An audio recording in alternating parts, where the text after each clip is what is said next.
I think we're looking good to build teams, but if we hit a point where we say, oh, we could use some extra work, then we'll call it then. So we're a robotics team with First Robotics.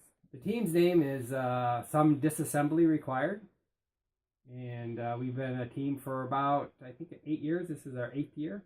It'll be our 9th. It's out of the Boy Scout Troop 793 in Glen Elm, Maryland. So that's our sponsor. So the broader organization is called FIRST. And we're in a league that is a subsection of FIRST called FTC.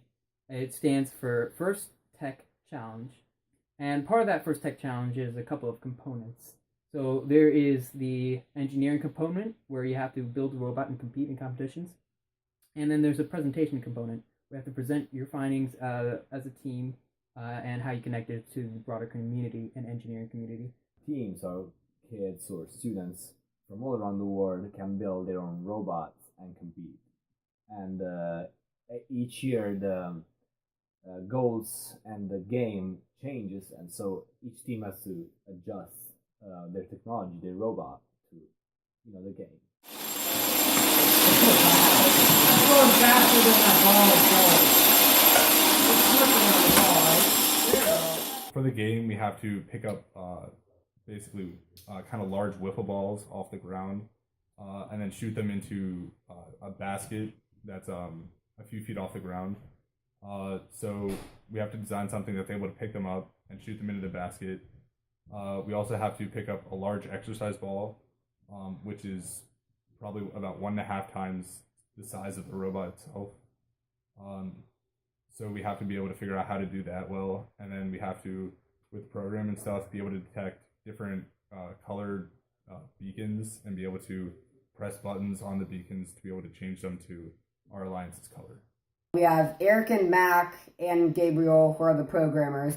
So they do all the programming for the robot. Then we have Spencer, Zach, Griffin, and Justin, who mostly work on building the different parts of the robot. And Zach also does a bit of the outreach, which is basically interacting with the community and projects like this. And then our 2 youngest members, 2 sophomores, Jeremy Romano and Ryan Argauer. And they've been doing, we have interns this year of young people that are middle schoolers that might be joining the team next year. And they're helping to train them. So they're spending a lot of time getting those guys up to speed and training them. And they're also trying to make sure that when the senior members leave, they learn, they know whatever they can learn from them so they can carry on next year. They'll be the leaders of the team next year. Some teams have a mentor that will help a lot with them, give them ideas and stuff. But our mentor tries to stay back a little bit. He doesn't play as big of a role as other teams do. We're mostly just a scout-led team, so we mostly do pretty much everything by ourselves, but the mentor will do stuff, point us in direct idea or help ideas if we need.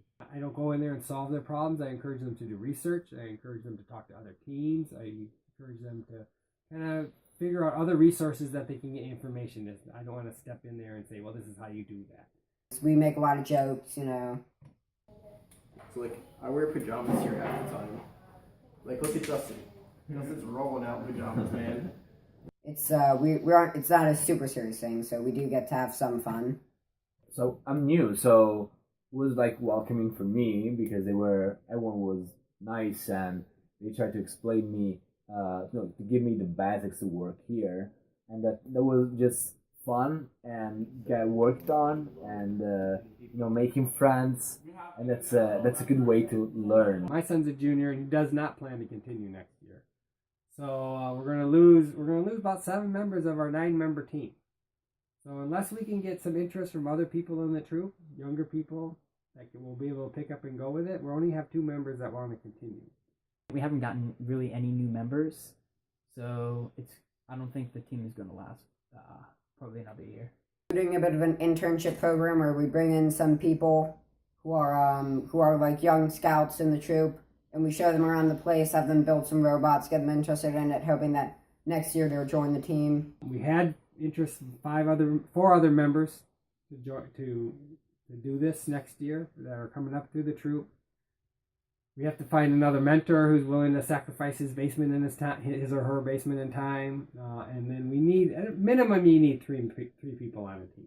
One of the things I really like about the program is that it teaches people who participate in it some real important life skills.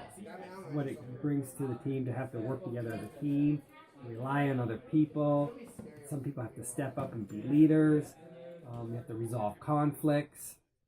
So I think all that's skills that I think are very useful moving forward in life.